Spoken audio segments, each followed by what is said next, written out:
अहमदनगरमध्ये कांदा आणि दुधाच्या दरासाठी 9 तासांपासून खासदार निलेश लंकेंचं आंदोलन सुरू। जोपर्यंत प्रशासन दखल घेत नाही तोपर्यंत आंदोलन सुरूच ठेवणार, लंकेचा आक्रमक पवित्रा।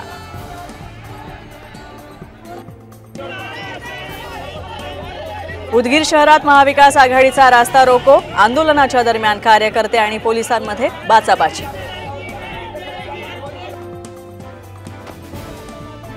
विधानसभेत औचित्याचा मुद्दा मांडायला उशिरा परवानगी, यशोमती ठाकूर यांना अश्रू अनावर।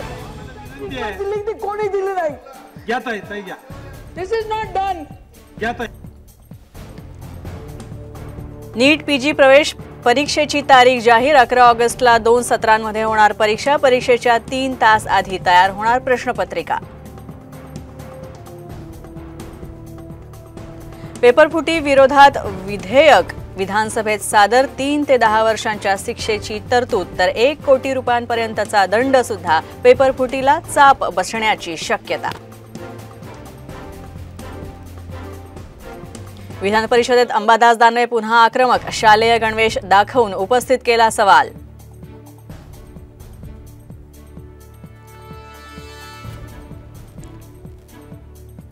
महात्मा फुले जनआरोग्य योजनेचं सॉफ्टवेअर अपडेट नाही, रुग्णांना डिस्चार्जच मिळत नाही। नवी मुंबईच्या कामोठेमधील MGM रुग्णालयातला प्रकार। नंदुरबारच्या लेकीची सुवर्ण कामगिरी, आशियाई बुद्धिबळ स्पर्धेमध्ये नारायणी मराठे बनली युवा चॅम्पियन, जिंकली 2 सुवर्ण पदकं।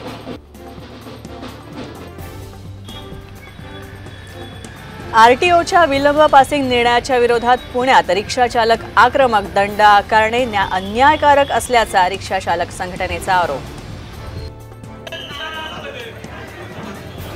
दख्खनचा राजा ज्योतिबा मंदिरामध्ये शनिवारपासून मूर्ती संवर्धन प्रक्रिया होणार सुरू, गुरुवारपर्यंत मूर्तीचं दर्शन बंद राहणार।